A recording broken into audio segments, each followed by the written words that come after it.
سورۃ الرحمن اور سورۃ الواقعہ یہ آخری جوڑا ہے۔ میں نے عرض کیا تھا شروع میں کہ یہ 7 سورتیں جو ہیں ان میں سے سورہ قاف منفرد ہے، سورہ زاریات، سورہ طور جوڑا ہے، سورۃ النجم، سورۃ القمر جوڑا ہے، سورۃ الرحمن، سورۃ الواقعہ یہ جوڑا ہے۔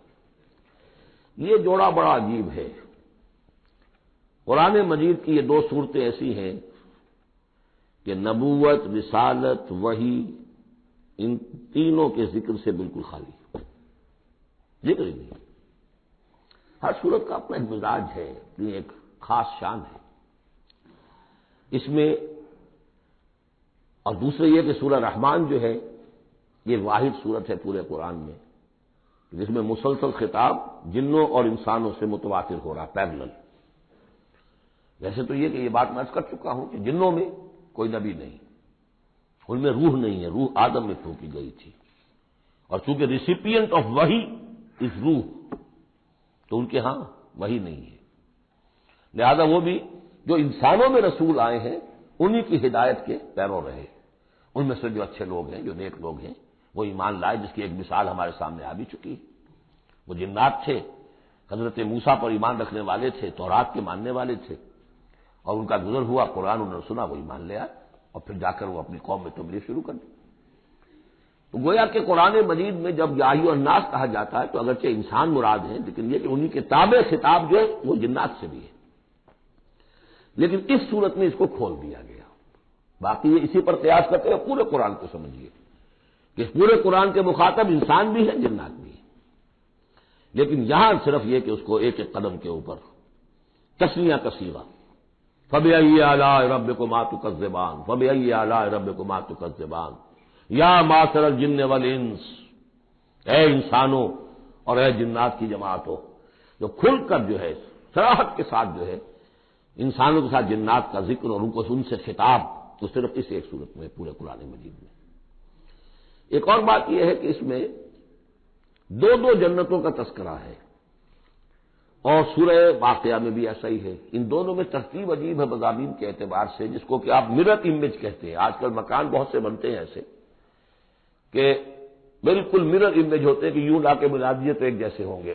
ڈرائنگ روم جڑے ہوئے ہیں، پھر کوئی بیڈ روم ہے وہ ادھر ہے، پھر ادھر آخر میں پورچ ہے، وہی نقشہ ادھر ہے وہی نقشہ ادھر ہے، تو گویا کہ ہے مرر امیج۔ تو ان دونوں صورتوں میں مضامین جو ہے مرر امیج کے ساتھ ہے۔ سورہ رحمان میں قرآن مجید کی عظمت کا بیان اور اس کا جو حق ہے جو انسانوں کو ادا کرنا چاہیے اس کو مضمر کیا، اور عظمت قرآن کا بیان کیا۔ یہ شروع ہو رہی ہے صورت اس سے۔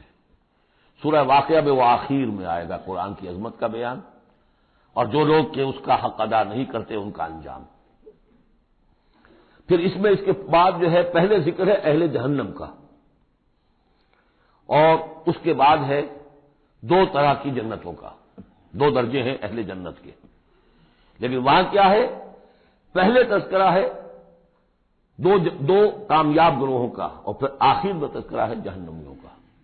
اس اعتبار سے اس میں مضامین کی بڑی گہری مناسبت بھی ہے، اور ایک مرر امیج کی ترتیب سے یہ عکسی ترتیب ان کے مضامین میں ہے۔ سورۃ الرحمن، بسم اللہ الرحمن الرحیم۔ نوٹ کر لیجئے یہ ترجیحی جو آیت ہے اس میں 31 مرتبہ آئی ہے آیت۔ کل آیات 78 ہیں، جن میں سے 31 جو ہیں وہ تو در حقیقت فَبِأَيِّ آلَاءِ رَبِّكُمَا تُكَذِّبَانِ اس کی تکرار ہے۔ یہ اسلوب قرآن مجید میں یا تو سورہ شعراء میں آ چکا ہے، 8 بار وہ الفاظ آئے تھے، إِنَّ فِي ذَلِكَ لَآيَةً وَمَا كَانَ أَكْثَرُهُم مُؤْمِنِينَ وَإِنَّ رَبَّكَ لَهُوَ الْعَزِيزُ الرَّحِيمُ، 8 مرتبہ۔ یا یہ القمر میں ہم 4 دفعہ پڑھ چکے ہیں، فَكَيْفَ كَانَ عَذَابِي وَنُذُرِ وَلَقَدْ يَسَّرْنَا الْقُرْآنَ لِلذِّكْرِ فَهَلْ مِن مُدَّكِرٍ۔ اور یہاں سورۃ الرحمن میں 31 بار آئے گا فَبِأَيِّ آلَاءِ رَبِّكُمَا تُكَذِّبَانِ۔ بسم اللہ الرحمن الرحیم۔ الرحمن علم القرآن خلق الانسان علمہ البیان۔ رحمان، اور یہ اللہ کا وہ نام ہے جو رحمت کے مادے سے، لیکن خاص شان اس کی یہ ہے کہ جس میں ایک طوفانی کیفیت ہے اللہ کی رحمت، ٹھاٹھے مارتے ہوئے سمندر کی طرح۔ غضبان ہم پڑھ چکے ہیں 2 دفعہ، نہایت غضبناک، حضرت موسیٰ کے لیے لفظ آیا غضبان آصفہ۔ تو عرب کہے گا اگر بھوک سے مر رہا ہے انا جوعان، پیاس سے مر رہا ہے انا عطشان، تو رحمان کے وزن پر بہت مبالغہ ہوتا ہے، اور اس میں ایک شان ہوتی ہے جیسے کہ طوفانی شان، طوفان وہ بھی اسی میں ہے۔ اور رحمان وہ ہستی کہ جس کی رحمت ٹھاٹھے مارتے سمندر کے مانند ہے۔ علم القرآن، اس نے قرآن سکھایا ہے۔ یعنی یہ کہ قرآن مجید کی عظمت کا تصور کرو، یہ اللہ کی رحمانیت کا مظہر عتم ہے، اس کی رحمت کی سب سے بڑی شان، اس کا مظہر عتم جو ہے وہ قرآن ہے۔ دوسری بات یہ، اللہ کے ناموں میں چوٹی کا نام رحمان ہے، بہت پسندیدہ، رحمت کی تو ضرورت ہر شخص کو ہے۔ حضور نے فرمایا میں بھی مستغنی نہیں۔ آپ نے ایک موقع پہ فرمایا کہ کوشش جنت میں صرف اپنے اعمال کی بنیاد پر نہیں جائے گا جب تک کہ رحمت خداوندی دستگیری نہ کرے۔ اور حضرت عائشہ سے ہے یہ روایت، حضرت عائشہ نے پوچھ لیا، ظاہر بات ہے میاں بیوی کے درمیان ایک بے تکلفی بھی ہوتی ہے، کہ کیا حضور آپ بھی؟ آپ نے فرمایا ہاں میں بھی۔ الا ان یتغمدنی ربی برحمتہ، میں بھی جنت میں نہیں جا سکوں گا مگر اس صورت میں کہ میرا رب مجھے اپنی رحمت سے ڈھانپ لے۔ تو رحمان چوٹی کا نام ہے اللہ کے ناموں میں سے، اور جو علم اللہ نے دیا ہے انسان کو اس میں چوٹی کا علم قرآن ہے۔ ایک علم وہ ہے ریویلڈ نالج جس کی چوٹی یہ ہے، ایک علم ہے ایکوائرڈ نالج، رفتہ رفتہ انسان جا رہا ہے، لیکن سب سے اونچا علم، سب سے بڑا علم خلق الانسان، اسی نے انسان کو بنایا، اور اس کی کریشن کا کلائمیکس انسان ہے، تخلیق کی معراج انسان ہے۔ خلقتہ بیدیہ، اپنے دونوں ہاتھوں سے بنایا ہے، جس میں عالم امر اور عالم خلق جمع ہو گئے۔ اس سے آگے علمہ البیان، جو صلاحیتیں انسان کو دی ہیں ان میں چوٹی کی صلاحیت جو ہے بیان ہے۔ انسان کو کہا گیا حیوان ناطق، نطق، قوت بیان۔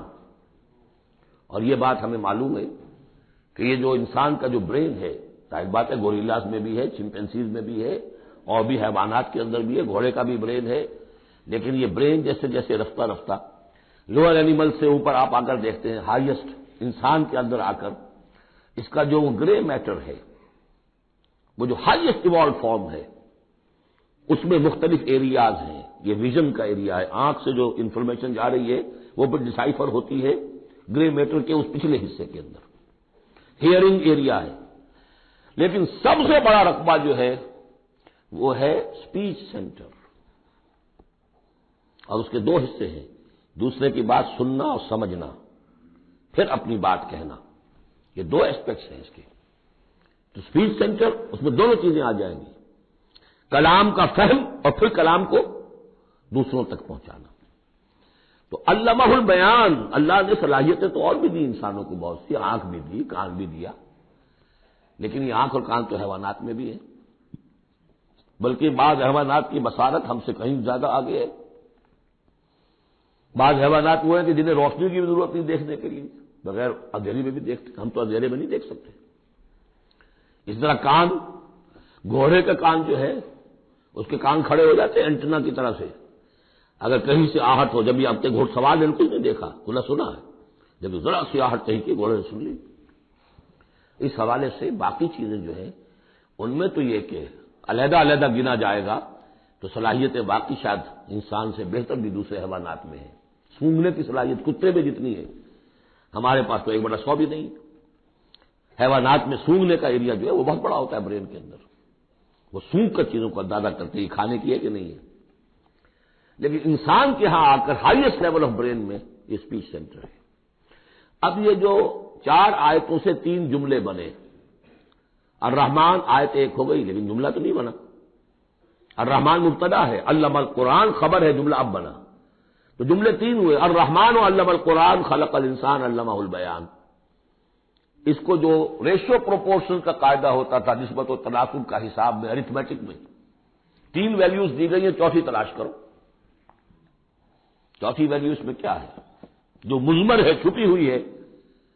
انسان کو جو بہترین صلاحیت اللہ نے دی ہے قوت بیان، اس کا مصرف بھی ہونا چاہیے بہترین۔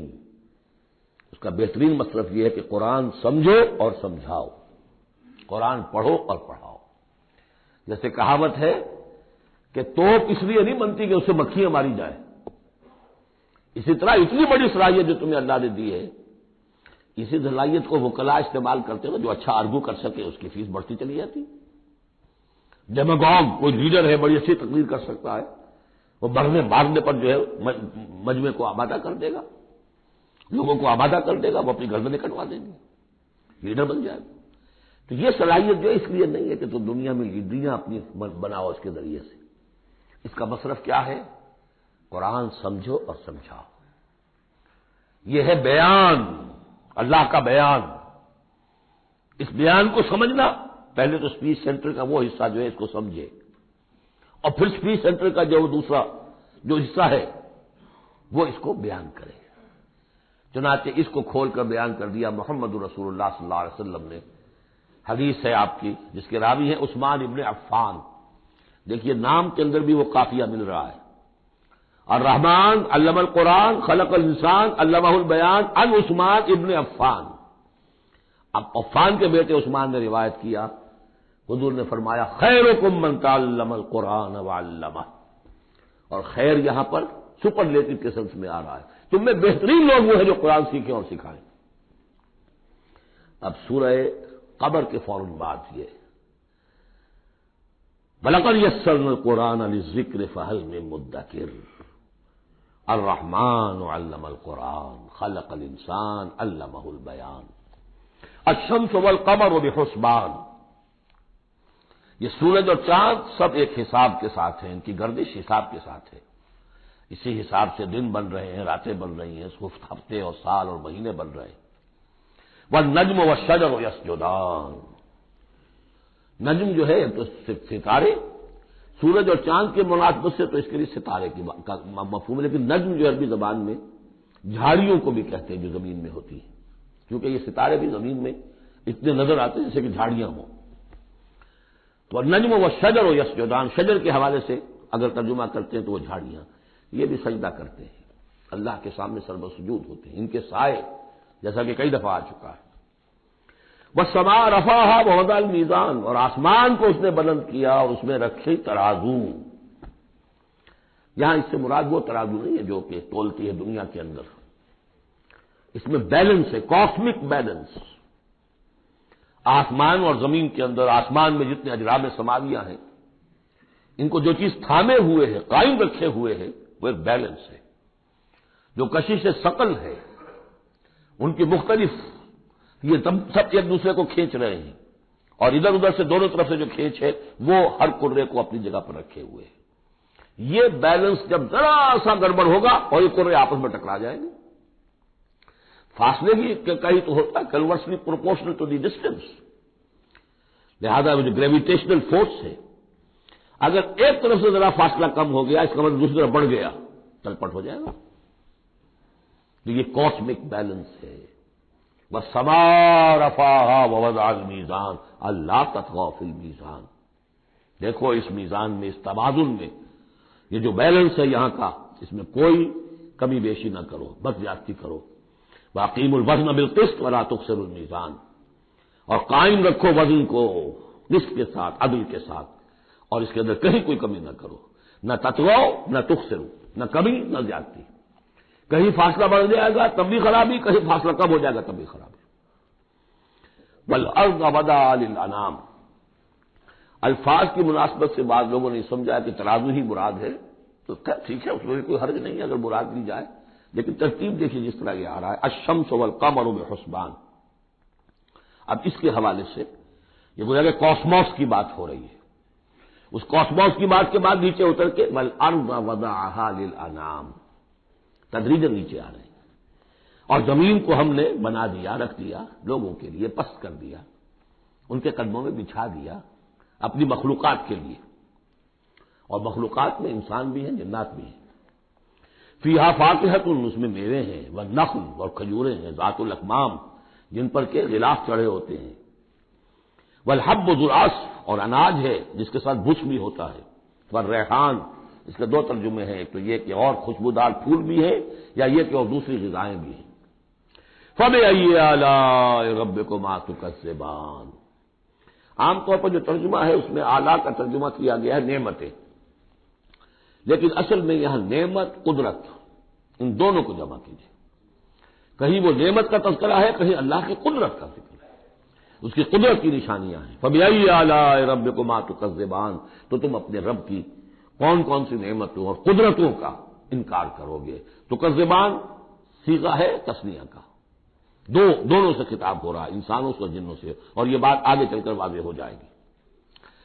خلق الانسان من صلصال کالفخار، ہم نے بنایا انسان کو اس صلصال سے، اس سوکھی ہوئی خشک مٹی سے، وہ گارا سنا ہوا گورا، صلصال من حمإ مسنون، اور جب وہ اتنا سوکھ گیا کہ کھنکنے لگا، کالفخار جیسے ٹھیکرا ہوتا ہے، اسے بنایا۔ وخلق الجان من مارج من نار، اور جنات کو ہم نے بنایا آگ کی لپٹ سے، جس کو کہ ہم اس سے پہلے پڑھ چکے ہیں سورہ ہجر میں، نار السموم، لو جیسی ہوتی ہے جس کے اندر کی آگ ہوتی ہے۔ تو ایسے ہی وہ جو فلیم ہوتا ہے، شعلہ، اس کا ایک حصہ تو ہے جو نظر آتا ہے اور ایک حصہ وہ جو نظر نہیں آتا، وہ جو اوپر کا حصہ ہے وہ ہے جب سب سے زیادہ ہیٹ ٹیمپریچر ہائیسٹ وہاں ہوتا ہے، وہ ہے مارج من نار۔ فبأي آلاء ربكما تكذبان، رب المشرقین و رب المغربین، وہ رب ہے مشرقوں کا بھی، دونوں مشرقوں کا اور دونوں مغربوں کا۔ یہ تسمیہ کی جو مناسبت سے یہاں پر مشرقین و مغربین کا، کہیں مشارق والمغارب ہے، رب المشارق والمغارب، کہیں مشرق و مغرب ہے، اور یہ سب ٹھیک ہے، مشرق و مغرب واحد کی حیثیت سے بھی درست ہے۔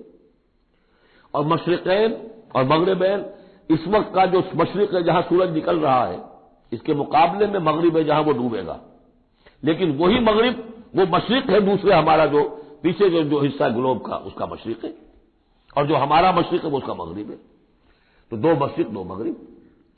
پھر یہ کہ ہر نقطہ جو ہے زمین پر وہ مشرق بھی ہے مغرب بھی ہے، کسی نہ کسی وقت وہاں پر سورج جو ہے طلوع ہو رہا ہے، کبھی وہاں پر غروب ہو رہا ہے، تو مشارق والمغارب۔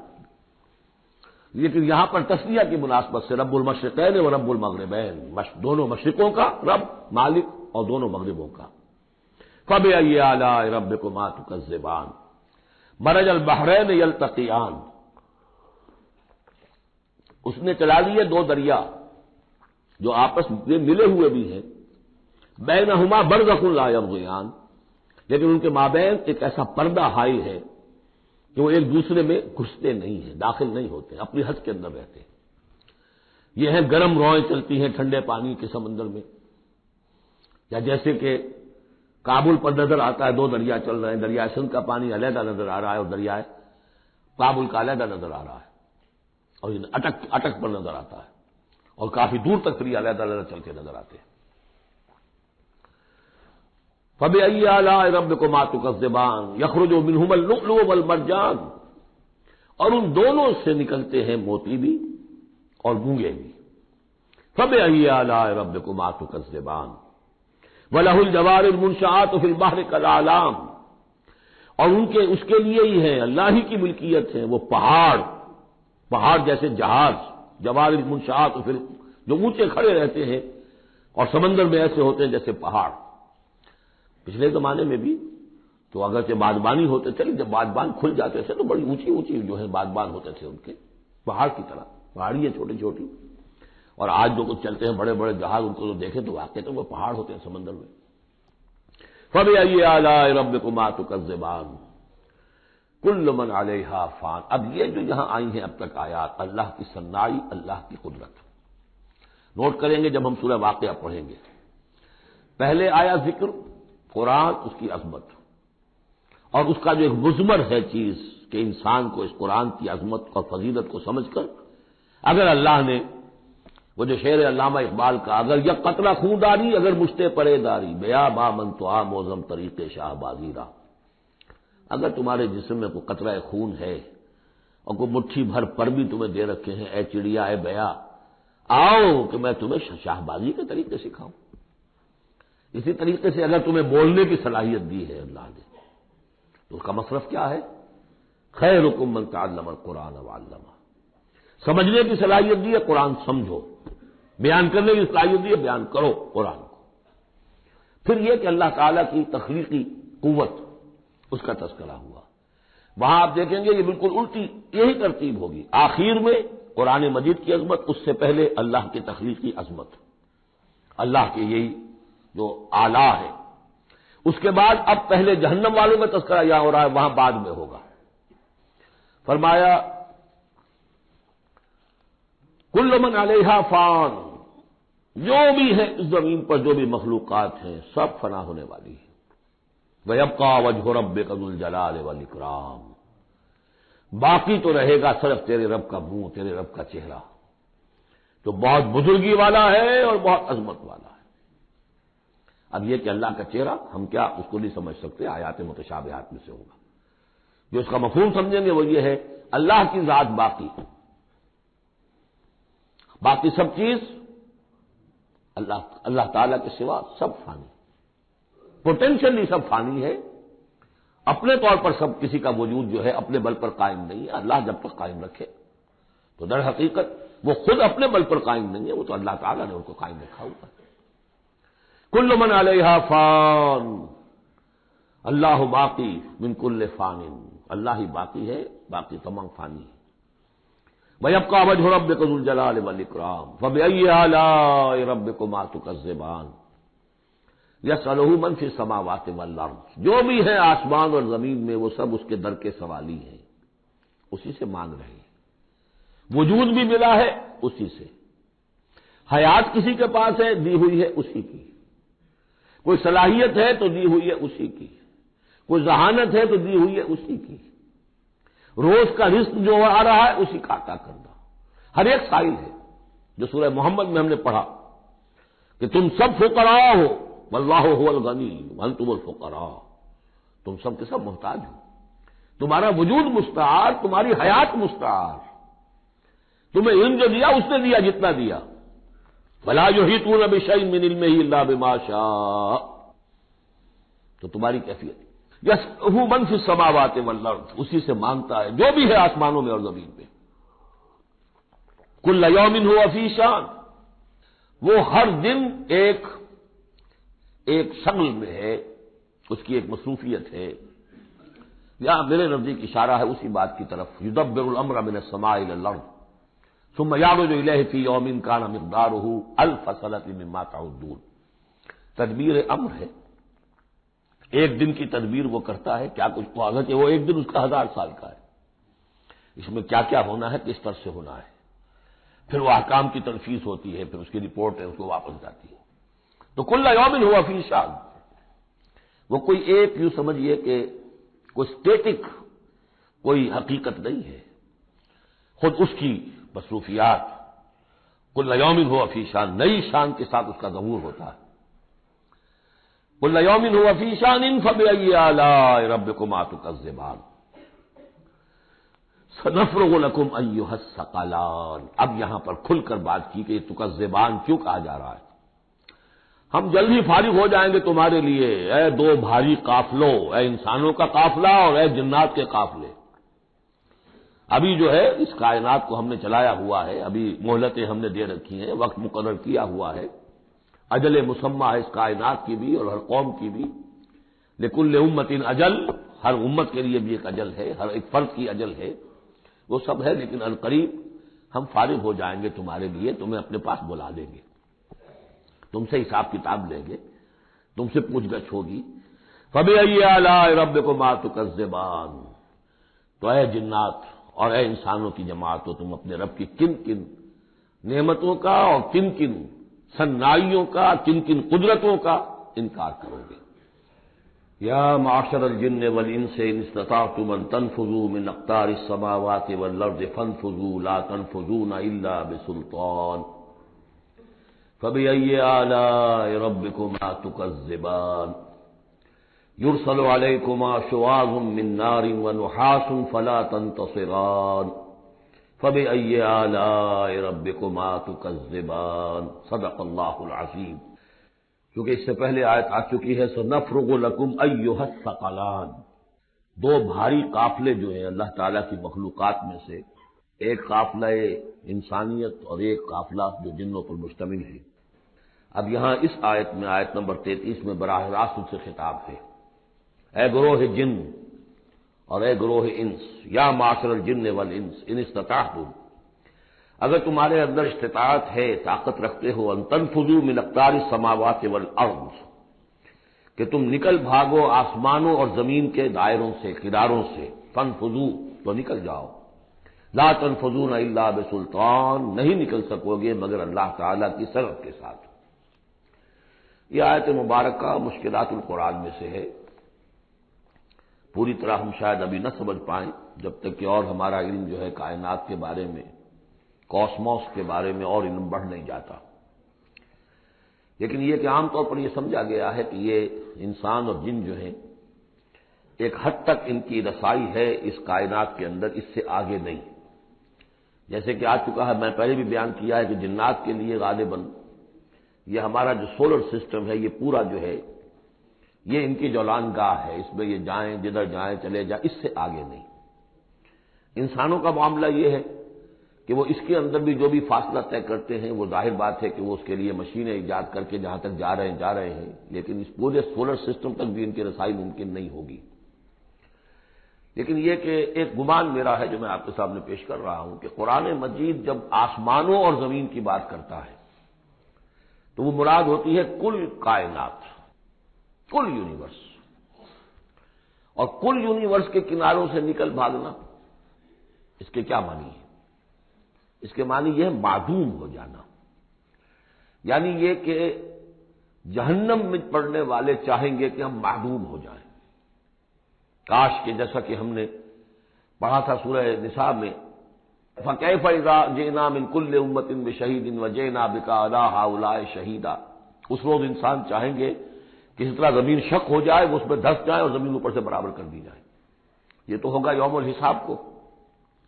لیکن سوال یہ ہے کہ من اقطار السماوات والارض، تمام آسمانوں اور زمین کے کناروں سے نکل بھاگنا، معدوم ہونا، یہ بھی بس میں نہیں ہے، اللہ کے اذن سے ہی ہم بنے ہیں، ہمیں وجود عطا ہوا ہے، اور اللہ ہی کا اختیار ہے جو ہمیں معدوم کر سکتا ہے۔ ہم لاکھ چاہیں کہ معدوم ہو جائیں، معدوم نہیں ہو سکتے، یہ بھی ہماری اختیار سے باہر ہے، اذن رب ہی ہو تو ہم معدوم ہوں بغیر اذن رب۔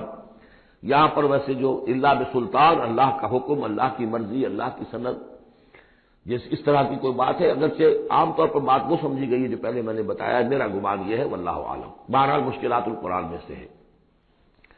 فَبِأَيِّ آلَاءِ رَبِّكُمَا تُكَذِّبَانِ، تو تم اپنے رب کی کن کن نعمتوں اور کن کن صناعیوں اور کاریگریوں اور کن کی قدرتوں کا انکار کرو گے۔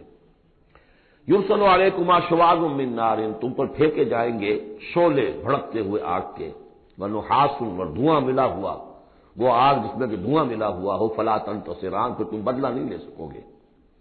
فَبِأَيِّ آلَاءِ رَبِّكُمَا تُكَذِّبَانِ، فَإِذَا انشَقَّتِ السَّمَاءُ، جب آسمان پھٹ جائے گا، فَكَانَتْ وَرْدَةً كَالدِّهَانِ، تو ایسے ہو جائے گا گلابی رنگ کا جیسے کہ تیل کی تلچھٹ ہوتی ہے، جب تیل کو صاف کیا جاتا ہے تو اس کے نیچے جو تلچھٹ رہ جاتی گلابی رنگ کی۔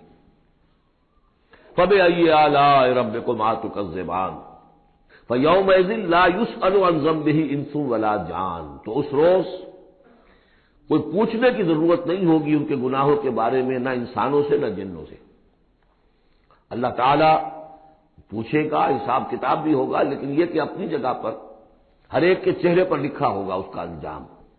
بل الانسان علی نفسہ بصیرہ، چنانچہ کئی جگہ قرآن مجید میں نقشہ کھینچا گیا ہے، میدان قیامت میں جب لوگ کھڑے ہوں گے، کچھ لوگوں کے چہرے تر و تازہ ہوں گے، کچھ لوگوں کے اوپر مردنی چھائی ہوئی ہوگی، جس کی مثال بہترین ہوتی ہے ہائی سکولز کے اندر ہر سال جب ڈکلیئر کرتے ہیں امتحان، سالانہ امتحان کا نتیجہ، تو جب کھڑے ہوتے ہیں طالب علم سننے کے لیے، تو بعض لوگوں کے چہروں کے اوپر لکھا ہوتا ہے کہ یہ فیل ہونے، اس لیے کہ انہیں معلوم ہے لکھ کر کے آئے تھے ہم، اور بعض کے چہرے تر و تازہ ہوتے ہیں، انہیں اگر فکر ہوتی ہے تو اس کی کہ میں فرسٹ آتا ہوں یا نہیں آتا، بس اس کی تشویش ہو سکتی ہے، لیکن یہ کہ انہیں کوئی اندیشہ یہ نہیں ہوتا کہ وہ فیل ہو جائیں گے۔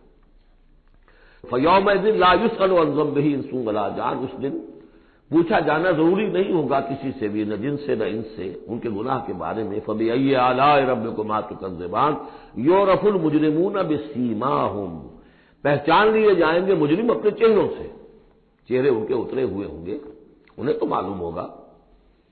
یعرف المجرمون بسیماہم فیؤخذ بالنواصی والاقدام، پھر ان کو پکڑا جائے گا ان کی پیشانی کے بالوں سے اور پاؤں سے، یعنی ہر ایک کو کوئی فرشتہ جو ہے وہ ادھر سے اس کی پیشانی کے بال پکڑے گا اور ادھر سے اس کی ٹانگیں پکڑ کر ٹاس کرے گا اسے۔ فبأي آلاء ربكما تكذبان هذه جہنم التي يكذب بها المجرمون، جب پھینکا جائے گا اسے جہنم، یہ ہے وہ جہنم کہ جس کو جھٹلاتے رہے تھے وہ لوگ کہ جو جھٹلانے والے تھے، هذه جہنم التي يكذب بها المجرمون، جسے مجرم گناہگار جھٹلاتے رہے۔ یطوفون بینہا وبین حمیم آن، اب وہ چکر لگاتے رہیں گے، اس آگ سے نکلیں گے، پانی پینا چاہیں گے تو وہ پانی کھولتا ہوگا، حمیم آن، کھولتے پانی کے اور اس آگ کے درمیان۔ فبأي آلاء ربكما تكذبان، اب یہ تو اہل جہنم کا انجام ہے جو یہاں بیان ہو گیا۔ یہاں جنتیوں کے انجام سے پہلے ان کا بیان ہے، سورہ واقعہ میں پہلے جنتیوں کا بیان آئے گا اور پھر اہل جہنم کا بیان آئے گا، ترتیب عکسی۔ وَلِمَنْ خَافَ مَقَامَ رَبِّهِ جَنَّتَانِ، اور جو بھی اپنے رب کے حضور میں کھڑے ہونے سے ڈرتا رہا، لرزا اور ترستا رہا، اس کے لیے دو جنتیں ہیں۔ یہ دو جنتیں کیوں کہی گئی؟ اس کے لیے جو توجیہ میری سمجھ میں آئی ہے اس میں مجھے خاصا اطمینان ہے، انشراح ہے کہ جنتیں جو جنوں کے لیے ہوں گی وہ علیحدہ جنت ہے، انسانوں کے لیے علیحدہ ہے۔ ظاہر بات ہے دونوں کے احساسات جدا ہیں، دونوں کے ذوق جدا ہیں، دونوں کے مذاق جدا ہیں، لہذا ایک جنت ہے کہ جو انسانوں کے لیے ہے اور ایک جنت ہے کہ جو جنات کے لیے ہے۔ ایک ہی طرح کی چیزیں ان دونوں کے لیے پلیزنٹ اور ان دونوں کے لیے جو ہو سکتی ہیں مسرت اور سرور آمیز، وہ ایک طرح کی نہیں ہو سکتی، ان کے تقاضے مختلف ہوں گے۔ تو لمن خاف، جو ڈرنے والے ہیں ان کے لیے جنتیں فراہم کر دی اللہ نے، وہی تسلیہ کا صیغہ ہے کیونکہ یہاں جنوں اور انسانوں سے خطاب ہو رہا ہے مسلسل۔ یہ جو جنتان ہوں گی یہ ابتدائی جنتیں جن کا ذکر یہاں ہو رہا ہے، اس کے بعد دو اور جنتیں ہوں گی، تو جنتیوں کے دو درجے ہیں، ان میں جنات بھی ہوں گے انسان بھی ہوں گے، تو چار ہو گئے۔ کمتر درجے کے جنتی انسان اور جن دو، اور برتر درجے کے جنتی انسان اور جن دو، تو دو اور دو چار۔ تو یہاں پر اس سورہ مبارکہ میں چار جنتوں کا ذکر ہے۔ پہلے یہ کمتر درجے کے جنتیوں کا ذکر ہو رہا ہے۔ وَلِمَنْ خَافَ مَقَامَ رَبِّهِ جَنَّتَانِ فَبِأَيِّ آلَاءِ رَبِّكُمَا تُكَذِّبَانِ ذَوَاتَا أَفْنَانٍ، اس کی بہت سی شاخیں ہوں گی اس جنت کی۔ فَبِأَيِّ آلَاءِ رَبِّكُمَا تُكَذِّبَانِ فِيهِمَا عَيْنَانِ تَجْرِيَانِ، ان دونوں میں چشمے ہیں۔ اب عینان، ایک ایک جنت میں ایک ایک چشمہ ہے جو بہہ رہا ہے۔ فَبِأَيِّ آلَاءِ رَبِّكُمَا تُكَذِّبَانِ، اپنے رب کی کون کون سی نعمتوں کو جھٹلاؤ گے۔ فِيهِمَا مِن كُلِّ فَاكِهَةٍ زَوْجَانِ، اور ان دونوں میں ہر طرح کے جو میوے ہیں ان کی دو دو قسمیں ہیں، جوڑے ہیں۔ فَبِأَيِّ آلَاءِ رَبِّكُمَا تُكَذِّبَانِ مُتَّكِئِينَ عَلَىٰ فُرُشٍ بَطَائِنُهَا مِن اسْتَبْرَقٍ وَجَنَى الْجَنَّتَيْنِ دَانٍ، اور وہ وہاں تکیہ لگائے ہوں گے، سہارا لگائے ہوں گے ایسے فرشوں پر کہ جن کے استر بنے ہوئے ہوں گے گاڑھے ریشم کے، استر ہوں گے گاڑھے ریشم کے، تو جو ان کا اصل جو اوپر کا حصہ ہوگا وہ کس شے کا ہوگا، گویا کہ وہ تمہارے تصور سے باہر ہے۔ وَجَنَى الْجَنَّتَيْنِ دَانٍ، اور دونوں جو باغ ہیں دونوں جنتوں کے، ان کے جو پھل ہیں میوے وہ جھک رہے ہوں گے، نیچے کو ہوں گے، تاکہ آرام سے جنتی جو ہے جو چاہے حاصل کر لے۔ فَبِأَيِّ آلَاءِ رَبِّكُمَا تُكَذِّبَانِ فِيهِنَّ قَاصِرَاتُ الطَّرْفِ، ان جنتوں میں ہوں گی وہ عورتیں کہ جن کے نگاہیں نیچے جھکی ہوئی ہوں گی۔ عورت کے اندر شرم اور حیا جو ہے اس کا خاص زیور ہے، یہ خود اس کے حسن کا ایک حصہ ہے۔ تو نگاہوں کا نیچا ہونا یہ اصل میں حیا اور شرم کی علامت ہے، نیچے نگاہ والی۔ لم یطمثن انس قبلہم ولا جان، ان کو چھوا نہیں ہوگا اس سے پہلے نہ کسی انسان نے نہ جن نے، ان سے پہلے۔ یعنی ظاہر بات ہے کہ جو جنوں کی جنت ہے اس میں ان کی مناسبت سے ان کے لیے بیویاں ہوں گی، اور جو مردوں کی انسانوں کی جنت ہے ان کے لیے ان کی مناسبت سے ہوں گی، اور وہ جو ہوں گی جو جنت جنات کی ہے ان میں جو بھی ان کے لیے ہوں گی ان کی بیویاں انہیں بھی کسی جن نے پہلے چھوا نہیں ہوگا، اور اسی طرح انسانوں کے لیے جو جنت ہوگی اس میں جو ان کو بیویاں دی جائیں گی ان کو کسی انسان نے پہلے نہیں چھوا ہوگا۔ فَبِأَيِّ آلَاءِ رَبِّكُمَا تُكَذِّبَانِ كَأَنَّهُنَّ الْيَاقُوتُ وَالْمَرْجَانُ وہ جو ہوں گی بیویاں دی جائیں گی ان جنتوں میں وہ ایسے ہوں گی جیسے لال اور مونگے. فبأي آلاء ربكما تكذبان هل جزاء الإحسان إلا الإحسان. کیا احسان کا، بھلائی کا، نیکی کا بدلہ احسان اور بھلائی کے سوا بھی کچھ ہو سکتا ہے؟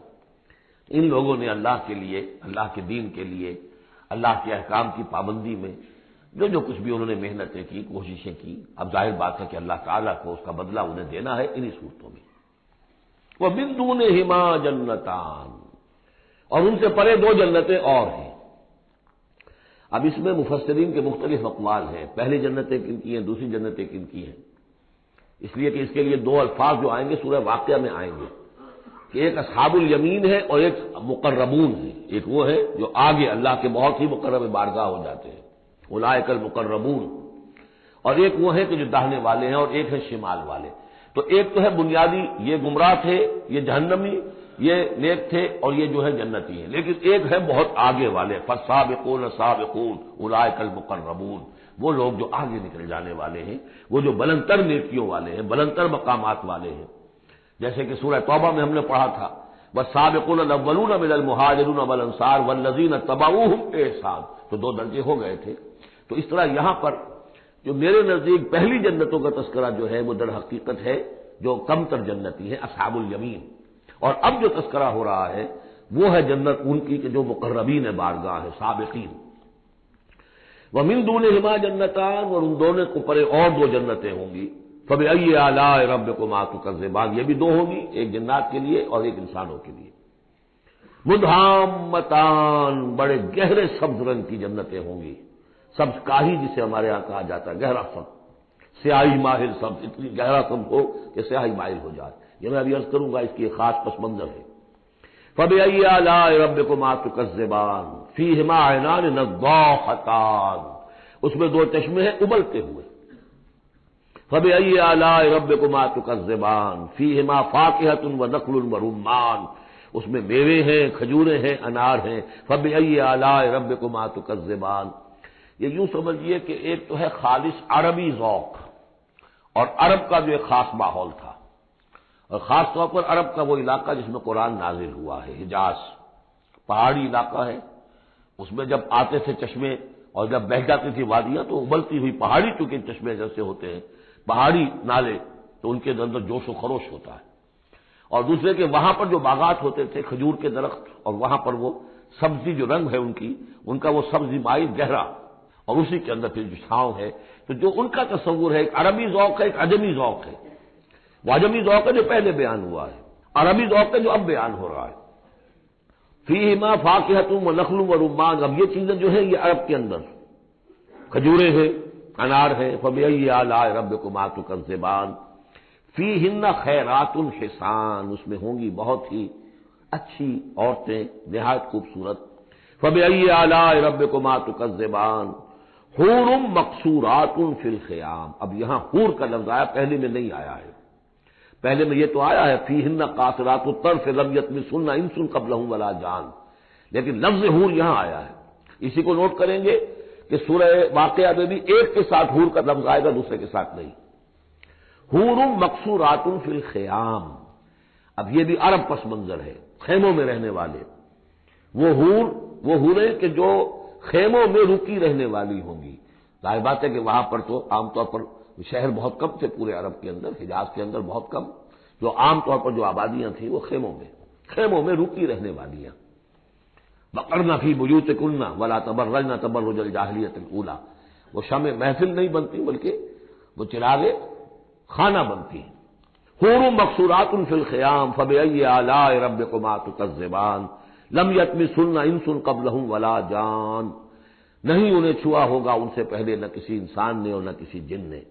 یہ ان دونوں کے میرے نزدیک علیحدہ جنات کی جو جنت ہے ان میں جو ان کے لیے عورتیں اور بیویاں فراہم کی جائیں گی انہیں کسی جن نے نہیں چھوا ہوگا ان سے پہلے، اور جو انسانوں کے لیے جنت ہوگی وہاں جو انہیں بیویاں دی جائیں گی اور حوریں دی جائیں گی انہیں کسی انسان نے نہیں چھوا ہوگا. فبأي آلاء ربكما تكذبان متكئين على رفرف خضر وعبقری حسان، وہ تکیہ لگائے بیٹھے ہوئے ہوں گے سب مسندوں پر اور بڑے قیمتی نفیس بچھونوں پر. فَبِأَيِّ آلَاءِ رَبِّكُمَا تُكَذِّبَانِ تَبَارَكَ اسْمُ رَبِّكَ ذِی الجلال والإکرام، بہت بابرکت ہے نام تیرے رب کا جو بہت ذی الجلال بڑائی والا ہے اور اکرام عظمت والا ہے۔ اب اس میں آپ نے دیکھا نبی، رسول، کتاب، کسی کا کوئی تذکرہ نہیں، اللہ اور آخرت، جنت اور دوزخ، باقی اللہ کی کریٹو جو اس کی ایکٹیویٹی ہے، آیات آفاقیہ، آیات انفسیہ، تذکیر بآلاء اللہ، ان کا ذکر ہے۔ تو منفرد ہیں یہ صورتیں دونوں اس اعتبار سے، اور جوڑا ہونے کے وہ نسبت آپ کو بڑی نمایاں نظر آئے گی اس میں۔ وہ مضامین جو یہاں آئے ہیں ایک ترتیب سے، یہاں اس کی عکسی ترتیب سے۔ بارک اللہ لی ولکم فی القرآن العظیم ونفعنی وإیاکم بالآیات والذکر الحکیم۔